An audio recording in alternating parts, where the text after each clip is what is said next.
చారు పెట్టిందంటే అసలు మనము కర్రీ లేకపోయినా పచ్చడి లేకపోయినా సరే ఉట్టి చారుతోటి తినేచ్చు అన్నమాట.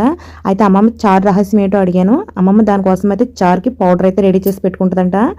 ఆ పౌడర్ ఎలా చేయాలని నేనైతే అడిగానండి. నేనైతే చేసుకుని చారు అయితే పెట్టుకున్నాను. చాలా టేస్ట్గా ఉంది. మీరు కూడా ట్రై చేయండి. కందిపప్పు 1 కప్పు తీసుకోవాలి. అరకప్పు పచ్చిశనగపప్పు, అలాగే 5-6 స్పూన్లు జీలకర్ర, అరకప్పు ధనియాలు, అరకప్పు మిరియాలు తీసుకోవాలండి.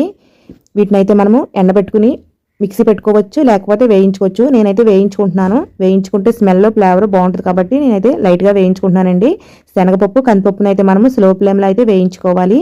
మనం జీలకర్ర ధనియాలు వేసుకుని వేయించుకోవాలండి. ఈ విధంగా వేయించుకున్న తర్వాత ఒక 5-6 ఎండుమిరపకాయలు అయితే వేసుకోవాలి. మనం చారు తాలింపులో ఎండుమిరపకాయలు వేస్తాం కాబట్టి ఎక్కువైతే పని లేదండి. ఒక 5 లేక 6 వేసుకుంటే సరిపోతుంది.